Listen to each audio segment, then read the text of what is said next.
In our last lesson, we talked at great length about Akbar's administrative policies. Those very successful administrative policies helped Akbar ensure a very efficient and prosperous administrative system during his rule. Having talked about his administrative policies, we should also make a mention of his religious policies. His religious policies of tolerance and harmony deserve a mention in our discussion. So in this lesson, we will be focusing on Akbar's religious policies.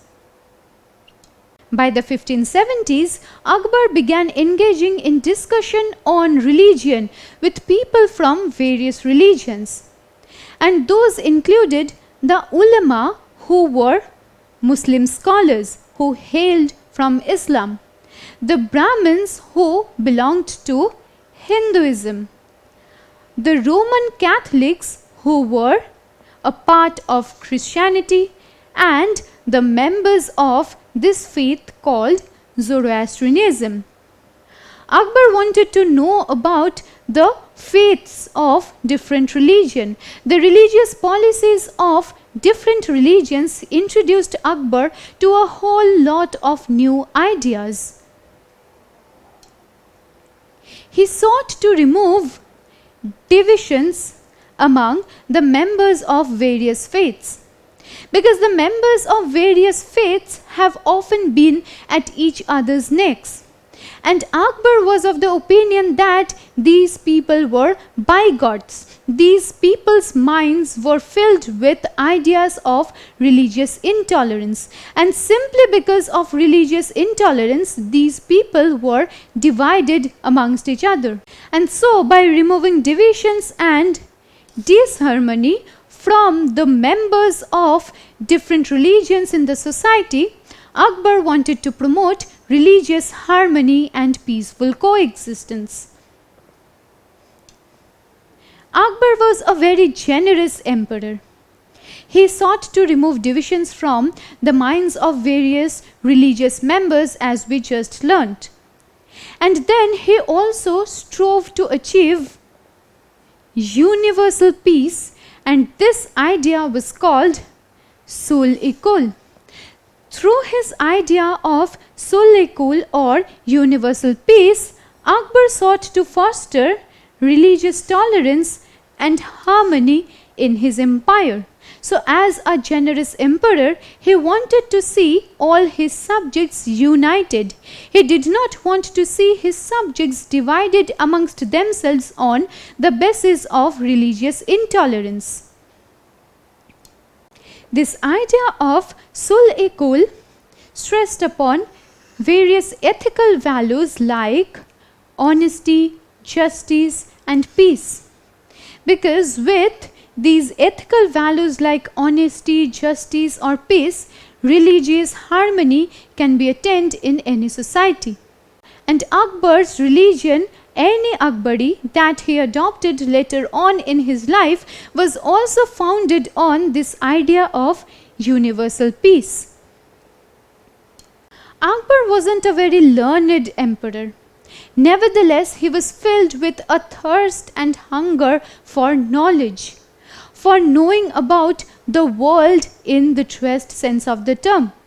We just learnt how from the 1570s, Akbar was engaging in discussion with members of different religions so as to get to know about more and more religions. Now Akbar wanted to know different things in the world, and so his court was adorned by 9 learned men from different spheres who were also called the Navratnas. Now these Navratnas were 9 learned men from different spheres, and they advised and extended suggestions to Akbar on statecraft, on military affairs, on how to achieve an efficient and a proper administrative system. So these 9 learned men helped him a lot by extending different kinds of suggestions. When we talk about the Navratnas in Akbar's court, we should definitely make a mention of Birbal. Birbal was also one among these 9 learned men, and Birbal's stories of wit and humor have survived even today. A question that arises in this regard is that how do we know about the rule of Akbar? How do we know about his worldview, about his policy of religious tolerance? To this end, Abul Fazl, one of Akbar's courtiers and political advisors, wrote the Akbarnama. Now, the Akbarnama is Akbar's biography and official history. It talks about Akbar's lineage and rule, and it is composed in 3 parts. Akbar was very proud of his Timurid lineage, and this book Akbarnama has a mention of the same. And it is from Akbarnama that we get to know about the rule of Akbar in minute details. Before proceeding with this lesson, let me ask you a question. Who wrote Akbar's biography that is known as the Akbarnama?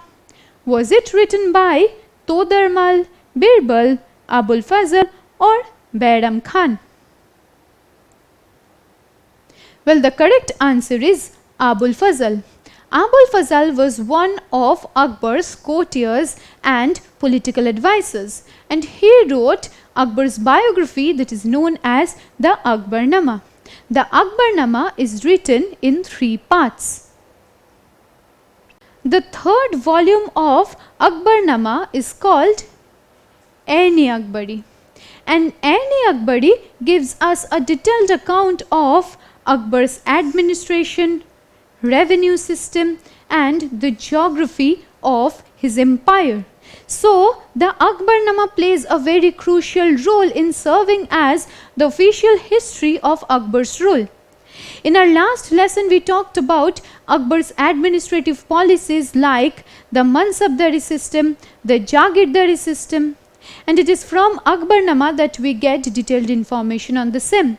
We also know about his revenue system as well as the geography of his empire from Akbarnama. Since the very tender age of 13, Akbar has been ruling the Mughal Empire with great confidence and courage. He gave the Mughal Empire a new stature. He helped the Mughal Empire gain in both size and power. The Mughal Empire extended over a huge part of the Indian subcontinent during his rule. But towards the last years of his reign, Akbar faced rebellions from his son Prince Muhammad Salim.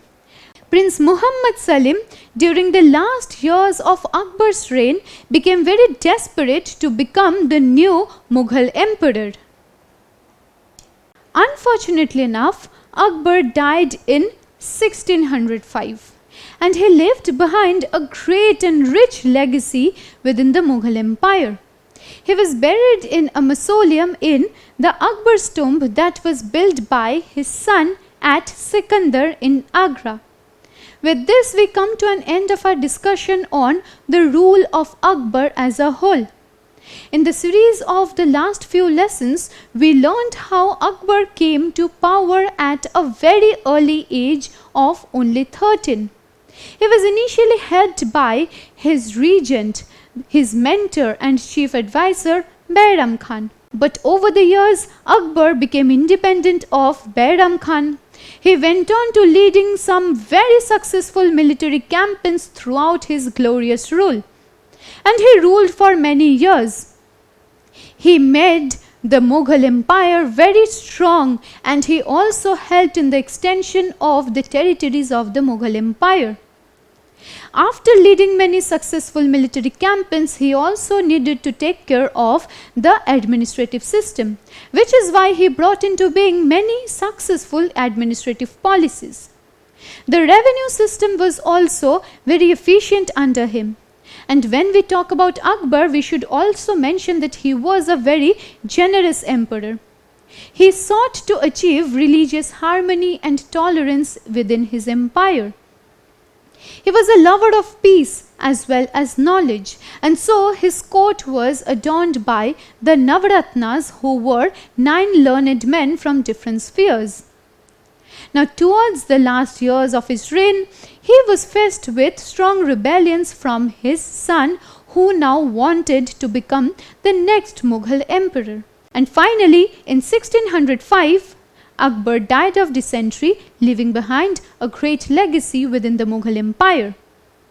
Having talked about the life and rule of Akbar at great length, it is now imperative on our part to find out about his successor. And it is that discussion that we will be taking up in our subsequent lesson. Don't forget to subscribe to our channel and hit the bell icon. You can also register for free at DeltaStep.com or download the DeltaStep app to learn one-to-one with our amazing teachers, or to get access to all our 5,000 plus amazing videos as per your school syllabus.